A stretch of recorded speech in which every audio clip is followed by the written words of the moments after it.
cuenta o no tomamos un momento para darte gracias, oh Dios, por el hecho de despertar, de llegar con bien hasta este lugar, de entrar y salir durante una semana completa, Señor, sin que nos haya pasado nada, Señor. Nos trajiste desde lugares lejanos, oh Dios, y por tu misericordia es que estamos de pie en este día, Señor. Hoy te bendecimos, hoy te damos gracias por tu amor, tu bondad. Presento mi vida delante de ti reconociendo, Señor, que no hay capacidad en mí, oh Dios. No tengo nada, Dios. Sé tú hablando a través de mi vida. Que de tu Espíritu Santo acomodando lo espiritual.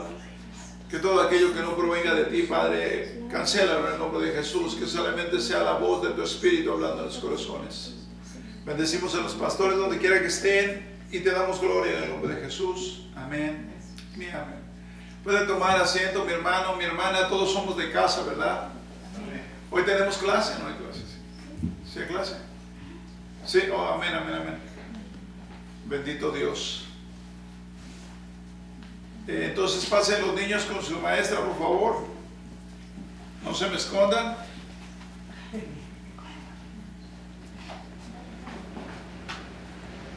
Bendito Dios. Dios es bueno. Amén. Todo el tiempo. Amén. Todo el tiempo. Dios es bueno. En todo momento Dios es bueno. Qué bueno que estamos todos de casa, ¿verdad? Amén. Gracias, Señor. Gente madura, así es de que ahora sí, Víctor, ciérrame la puerta. Que no salga nadie ahora. No, esta palabra es una palabra que Dios me ha venido ministrando, ya tiene más de un mes.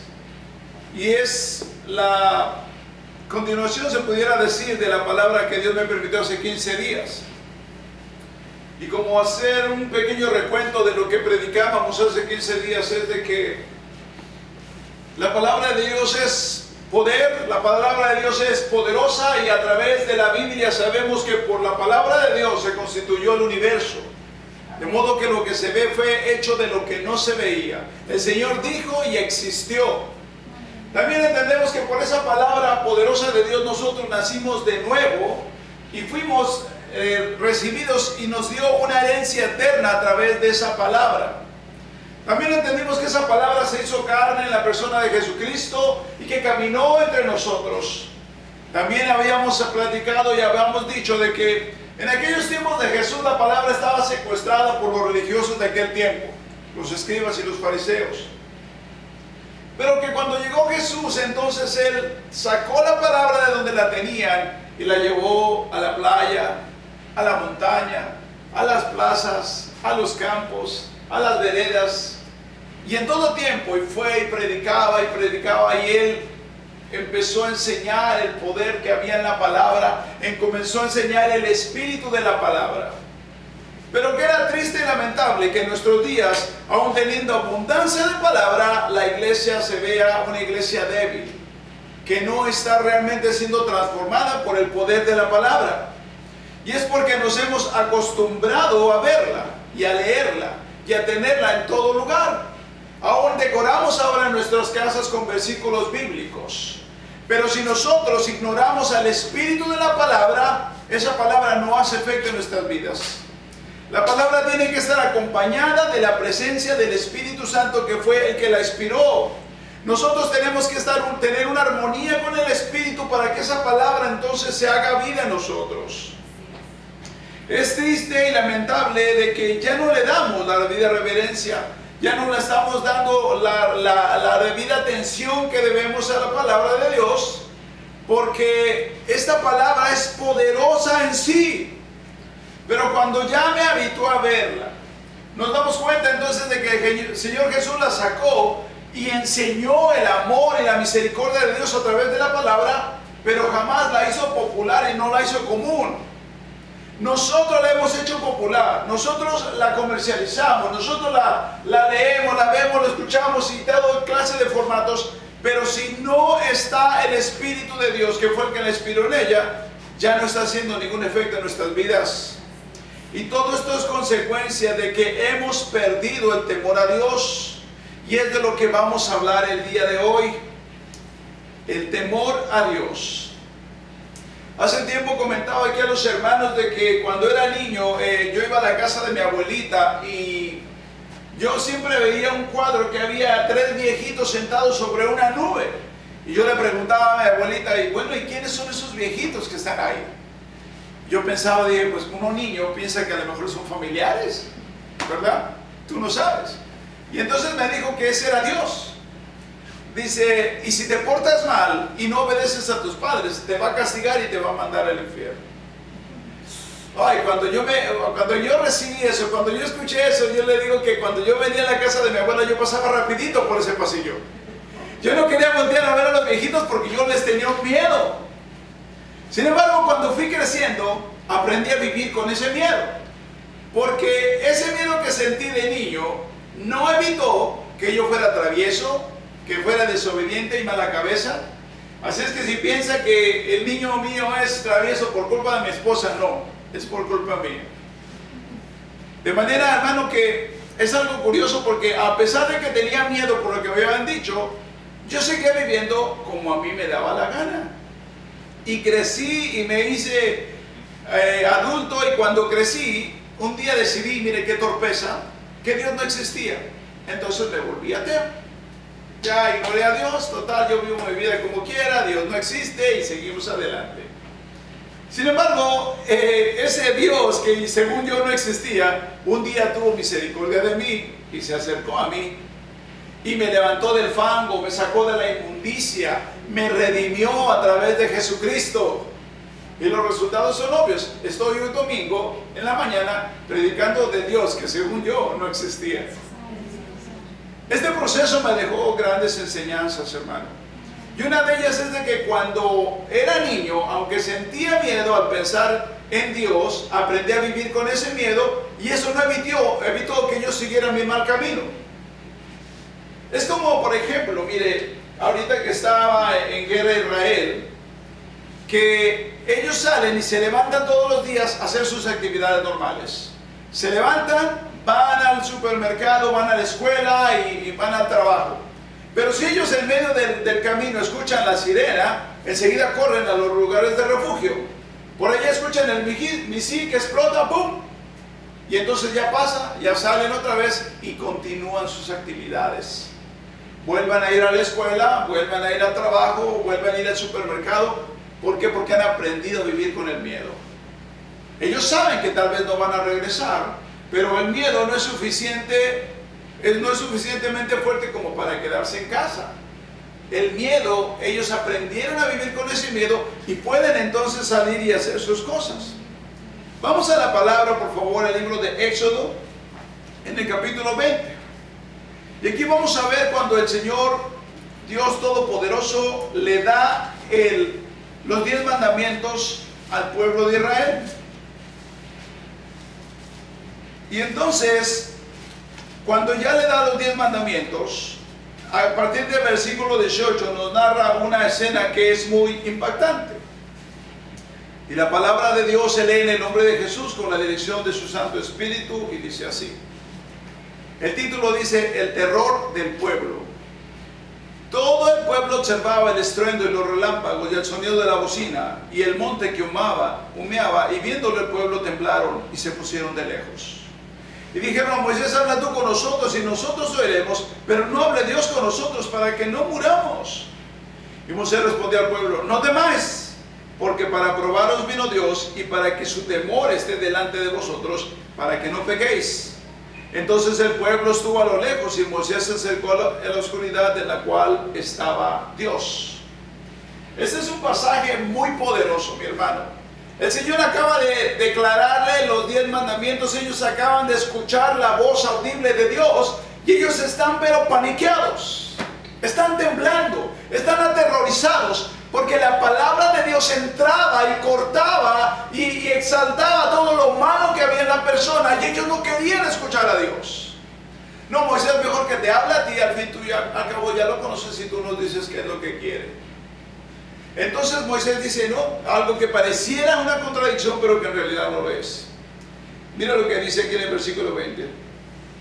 No temas, porque para probaros vino Dios, para que su temor esté delante de vosotros y no pequéis.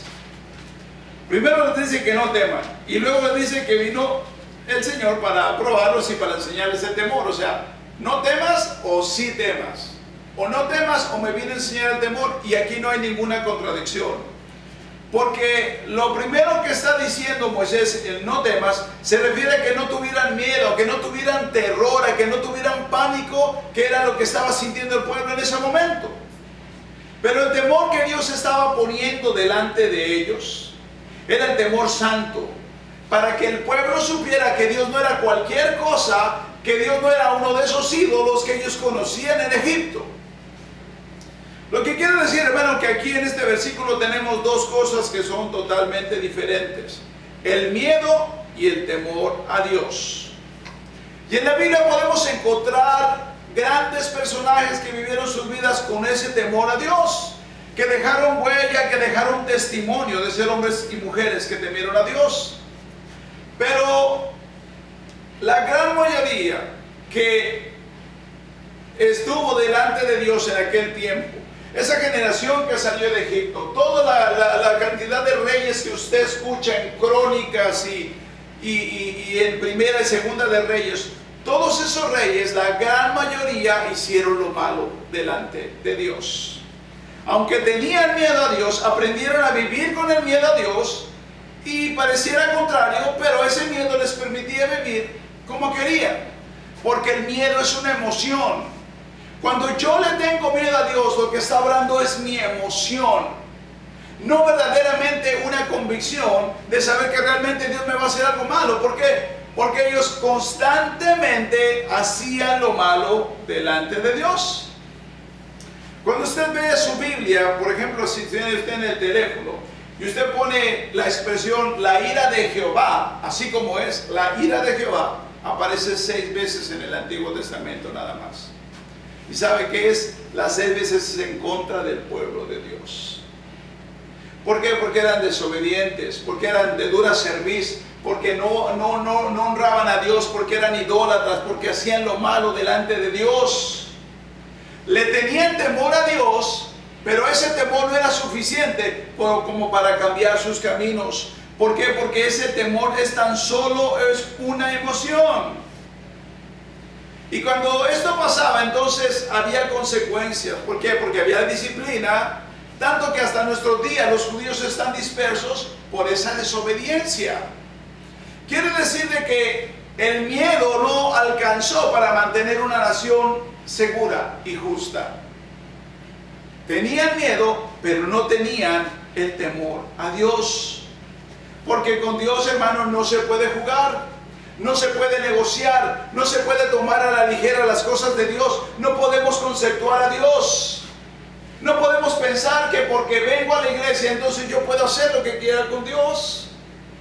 ¿Usted cree que será que Dios ha cambiado? No. Cuando dice la Biblia que Jesucristo, que es Dios, es el mismo ayer y hoy por los siglos, en Hebreos capítulo 13. Aquí hay una pregunta, mi hermano, que es crítica y que es realmente trascendental para nosotros. Y la pregunta es: ¿quién es Dios para ti? ¿Y quién es Dios para mí? ¿Quién es Dios para nosotros? ¿Qué es lo que piensas cuando estás pensando en Dios?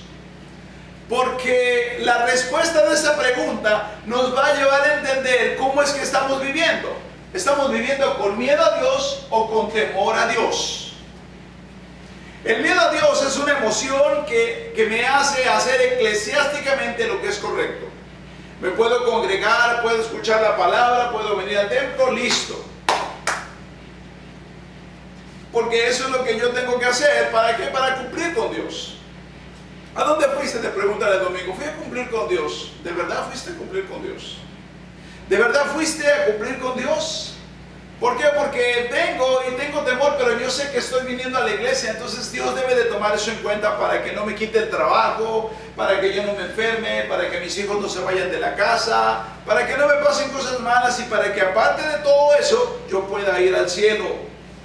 De manera que, como llego con esa actitud, cuando llego a la casa de Dios, el día que llego, porque si sale algo más importante, entonces no vengo, vengo con la actitud que yo quiero. Si quiero le canto, si quiero levanto mis manos, si quiero le aplaudo, si quiero pongo atención, no pasa nada. Lo importante es que yo físicamente esté aquí. ¿Por qué? Porque tengo miedo de que Dios me va a sacar del cielo si yo dejo de asistir a la iglesia. Lo que quiere decir, mi hermano, mi hermana, que ese es el motivo incorrecto para venir a la iglesia. Porque cuando el temor, que aprendimos a vivir con ese miedo, pero no aprendimos a temer a Dios. Cuando el temor que Dios trajo a nuestras vidas, cuando lo recibimos como Salvador, es como dijimos, es un temor santo y reverente. Es un temor que envuelve el amor hacia Dios, el respeto hacia Dios. Es un temor que no se puede describir con palabras, pero que es una actitud en nuestros corazones cuando venimos a la casa de Dios. Ese temor es el que me hace entender por qué, quién es Dios en mí y quién soy yo en Dios y quién es Dios y lo que Dios ha hecho por mi vida. Ese temor me lleva a entender el por qué y para qué me congrego, por qué y para qué canto, por qué y para qué leo la palabra. Eso es lo que hace el temor santo. Me lleva a entender las cosas del por qué, el porqué de las cosas. ¿Por qué? Porque hay un temor reverente en mi corazón por la presencia de Dios. Porque entiendo que en este lugar en donde 2 o 3 se congregan en su nombre, Él está presente. Porque entiendo que si Él es el que está presente, el Rey de Reyes está presente, el Señor de Señores está en este lugar. De manera que debo de tener cuidado cómo me conduzco. El temor a Dios me hace entender que lo que hago puede ofender a Dios, porque estoy pecando contra Él y prefiero correr, tal como lo hizo José con la esposa de Potifar. ¿Cómo voy a pecar contra Dios?, le dijo a ella, y decidió mejor salir corriendo de ese lugar a caer en eso, porque él sabía que ese temor que había, ese Dios que no lo había dejado en ningún lugar, no podía él ofender a su Dios, y ese temor lo llevó a correr de ese lugar.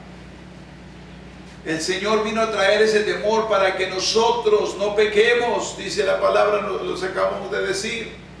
Lo que Dios le estaba diciendo al pueblo en Éxodo 20, mira, yo traje estos 10 mandamientos porque te amo, porque no quiero destruirte, porque no quiero que peques, porque quiero que entiendas que cuando obras mal hay consecuencias.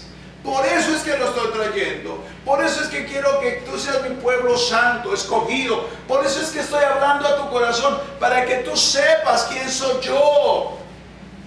Sin embargo, ellos dijeron, no, mejor un intermediario. Hablar a Moisés, yo no quiero escucharte.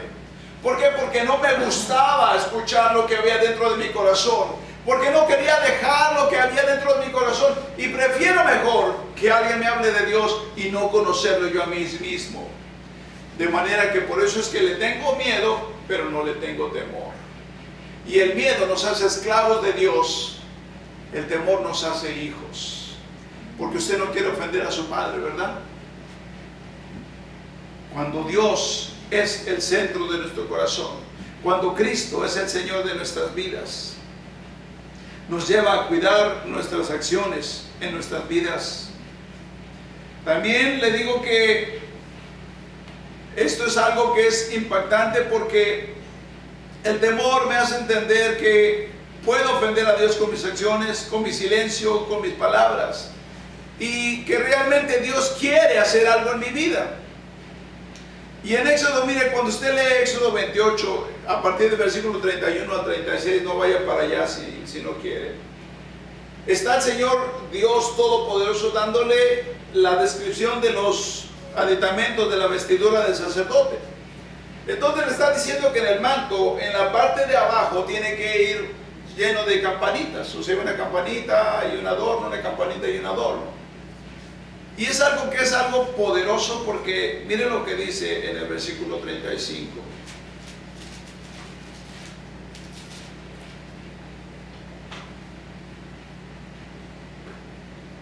Y 34 dice, y una campanilla de oro y una granada, una campanilla de oro y otra granada en toda la orla del manto de alrededor. Y estará sobre Aarón cuando entre en el santuario delante de Jehová y cuando salga, para que no muera. Harás además una diadema de oro fino y grabarás en ella como grabadura de sello santidad a Jehová, y la pondrás en un cordón azul y estará sobre la mitra, por la parte delantera de la mitra estará. En las vestiduras que tenía el sumo sacerdote habían estas campanitas. Y según los historiadores judíos dice que se le amarraba una soga al sumo sacerdote para que él entrase al lugar santísimo. Cuando se escuchaban las campanitas, ellos sabían que todo estaba bien. El hombre estaba ministrando a Dios. Pero si las campanitas dejaban de escucharse, es porque había pecado en el hombre y el hombre murió por la santidad de Dios. Entonces agarraban la soga y con la soga lo jalaban, y entonces ya no se escuchaban sonar las campanitas, sino se escuchaban las campanas arrastrarse por el piso. Claro, le voy a decir que no, que había una preparación de 8 días previos para que el sacerdote estuviera listo para ese momento. En ese tiempo el sacerdote tenía tiempo para ponerse a cuentas con lo que hubiera hecho mal. Y sin duda le digo que había miedo en el sacerdote. Decía, wow, es que si yo entro ahí puede ser que sea la última vez que yo entre a ese lugar. Pero también había un gozo, porque ese era un lugar de privilegio que no tenía nadie. Iba a estar en la presencia del Rey de Reyes y Señor de Señores, de manera que ellos se cuidaban en extremo para no tener ningún pecado que pudiera ofender a Dios. Era un lugar de privilegio y el Señor le ponía esa mitra y esa placa aquí que decía santidad a Jehová. Lo que el hombre entendía, tenía que vivir en santidad para poder entrar a ese lugar. Eso lo llevaba a cuidarse, a cuidar sus acciones, a cuidar su vida. Porque de nada le servía al sacerdote hacer ritualmente lo que, o hacer de ceremonialmente lo correcto si había pecado en el hombre. ¿Por qué? Porque si él entraba entonces a ese lugar y entonces había pecado en él, iba a morir inmediatamente. Y aquí hay otra pregunta para nuestras vidas. ¿Nuestras campanitas están sonando o están siendo arrastradas? Yo no sé usted, pero yo quisiera que mis campanitas siempre estén sonando delante de Dios. Que se vea que su vida y mi vida estamos ministrando al Señor. Porque el sonido cuando arrastran las campanas no es el mismo cuando están sonando delante de la presencia de Dios. Porque cuando no tengo temor reverente en mí hacia Dios, Dios se volvió tan solo un personaje del cual hablo, del cual canto, del cual predico, del cual escucho y menciono, pero que es totalmente ajeno a mi vida, a mis pensamientos y a mis acciones. Se volvió en mí como esos viejitos del cuadro, un ídolo. Porque no tengo temor reverente hacia su persona. Y esos ídolos lo puede llevar uno a donde uno quiera y le puede dar a usted lo que quiera. Los ídolos no le van a exigir nada. Usted agarra su ídolo, se lo lleva, lo acomoda aquí, lo pone acá y el ídolo lo pone allá y pensamos que Dios es igual. Cuando tenemos miedo, podemos hacer lo que nos dé la gana, increíble. Pero es que el miedo no nos lleva a no pecar, sino al contrario, nos corrompe porque es una emoción. Y esa emoción la siento ahora, pero cuando estoy delante de las cosas que no debo de hacer, se me olvida esa emoción y tiendo siempre a pecar. Mientras canto, cuando hay reverencia, cuando hay un temor santo en mi corazón, ese temor va donde quiera, donde yo vaya. Ese temor me cuida de no pecar. Y ese temor me lleva a no ignorar a Dios en todo momento. Porque cuando ese temor es reverente en mi vida, ese temor se vuelve mi manera de vivir. Ya no es para mí un ídolo, sino que es alguien para mí vivo. Porque cuando es un ídolo para mí no lo reconozco ni le temo. Ni cuando estoy a solas, ni tampoco lo reconozco en mis acciones, tampoco lo reconozco a Dios en mis bendiciones. Pero eso sí, estoy listo para reclamarle cuando algo me sale mal. Cuando le tengo miedo, claro, entonces sí, no hago esto, lo otro, pero también hago aquello y aquello otro, porque pues al final de cuentas solamente le tengo miedo al viejito. Pero cuando le tengo temor, yo cuido mi caminar de no hacer algo que ofenda a mi Dios. No tengo temor de Dios, me vuelvo una persona desobediente y rebelde, que no entiendo quién verdaderamente es Él. Porque aquellos que le tienen miedo a Dios, pero no le tienen temor, se volvieron esclavos de Dios. Ahora hacen las cosas por terror y por miedo, no por el amor que sienten por Dios, no por la bendición que saben que están recibiendo de Dios. Hace 5 meses estaba leyendo este versículo de Oseas, Estaba leyendo el libro de Oseas y cuando leí este versículo me impactó tanto. Es Oseas capítulo 11, en el versículo 7. Y aquí está Dios hablándole a su pueblo. Mire lo que dice la palabra. Entre tanto mi pueblo está adherido a la rebelión contra mí. Aunque me llaman el Altísimo, ninguno absolutamente me quiere enaltecer. Entre tanto mi pueblo está adherido a la rebelión contra mí. Aunque me llaman el Altísimo, ninguno absolutamente me quiere enaltecer. Qué impactante es este versículo. Pero cuando no hay temor de Dios en nuestras vidas, llamamos a Dios omnipotente, pero no creemos que Dios puede cambiar a mi familia. Le llamamos omnipotente, pero no creemos que Dios puede cambiar a mi esposa, al esposo, a los hijos. No creemos que puede cambiar al jefe o que puede cambiar una situación. Este temor me lleva, le digo, a llamarle omnipresente. Creo que está en todo lugar, pero no creo que está conmigo cuando estoy a solas, viendo, oyendo lo que no debo, haciendo las cosas que no debo. Yo no creo que estoy haciendo, que Él está ahí. Porque yo le llamo omnipresente, pero yo no creo que está ahí, porque si yo creyera que estuviera ahí, no haría las cosas que no debo de hacer. Lo llamamos omnisciente, pero no creemos que sepa lo que estoy pensando. No creemos que conozca mis problemas, mis situaciones, mis dudas. No creemos que Él conozca eso. Pero Él lo conoce. Independientemente de que tú lo creas o no.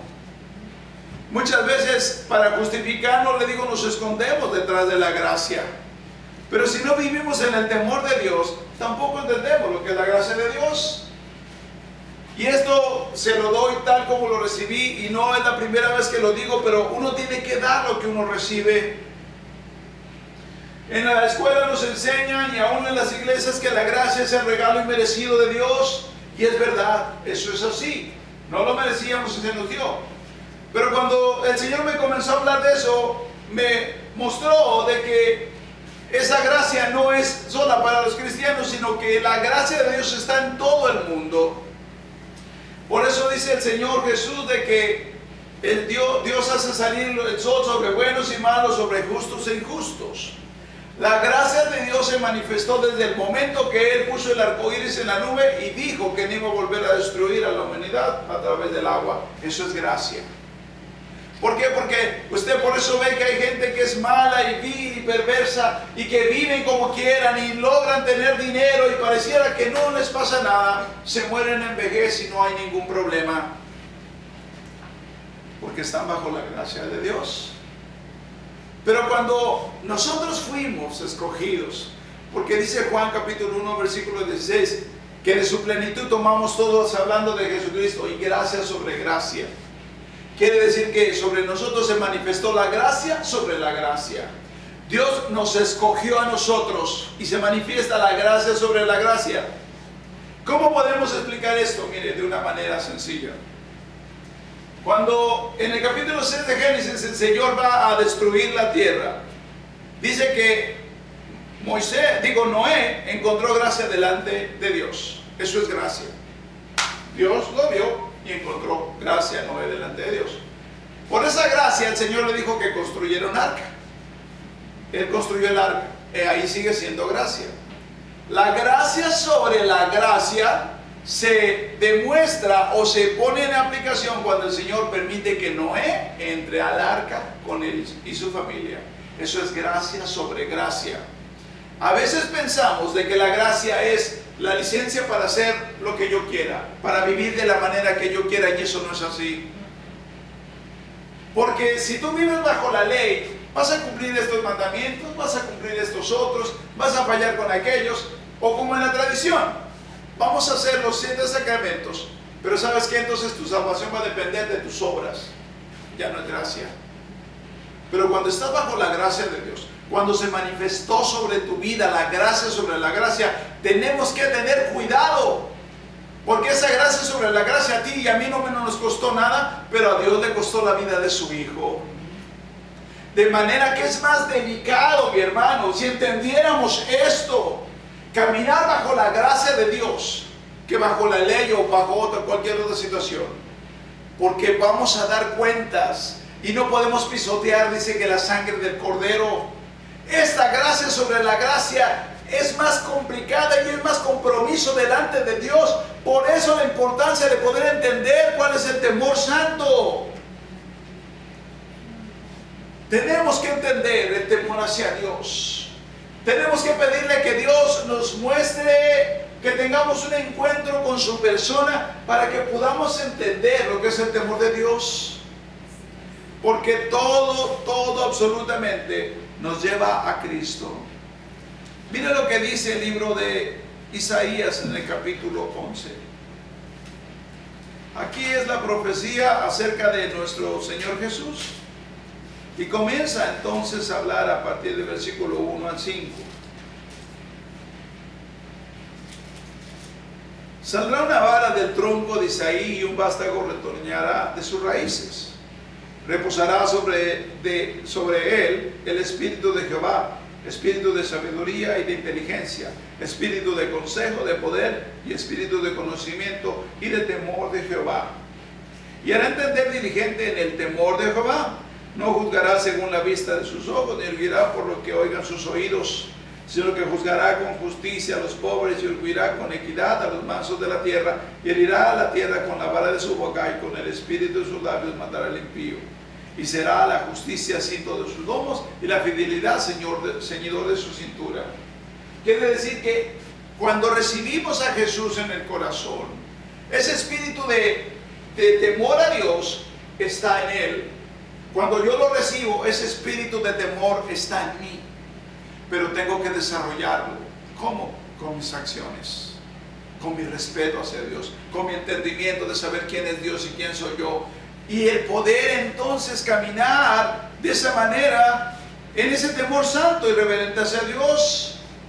Es necesario que le pidamos a Dios que el Espíritu Santo nos ayude a cultivar ese temor santo reverente hacia nuestro Dios. Porque cuando no hay temor santo hacia Dios, hacemos común a un Dios que es único en majestad, que es el Todopoderoso, porque no le estamos dando la dimensión de vida a lo que debemos. Pensamos que el haber sido escogidos por el Todopoderoso viene a ser cualquier cosa. Ya no le damos importancia. Ahorita es más importante las cosas de este mundo que yo ser el sacerdote que estoy llamado a ser. ¿Cuántos sacerdotes y sacerdotisas estarán trabajando hoy porque les ofrecieron tiempo extra en lugar de venir a ministrar a su Dios? Si hubiera un temor santo en los corazones de las personas, estuvieran más llenas las iglesias, porque entenderíamos a qué venimos, a qué es lo que estamos haciendo. Es necesario que mostramos nuestro temor reverente a Dios cuando predicamos, cuando cantamos, cuando asistimos a la iglesia, cuando leemos la palabra. Pero también tenemos que mostrar nuestro temor a Dios en mi diario vivir, en mi trato con mis semejantes, con mis familias, con mis vecinos, con mis compañeros de trabajo. Tengo que mostrar mi temor a Dios cuando estoy a punto de decir algo de alguien. Tengo que mostrar mi temor a Dios cuando estoy a punto de que mi boca salga algo negativo, sucio, malintencionado. Cuando hay temor en mi vida, puedo entonces tener ese control en mi vida, esa mansedumbre, esa templanza de saber que mis movimientos están escondidos en Dios y que no quiero yo nada malo para mí, sino por el contrario, quiero bendición, quiero ser instrumento. Cuando entiendo que la presencia de aquel que creó los cielos y la tierra vive en mi vida, vive en mi corazón, y que me ha llamado para conocerlo a Él.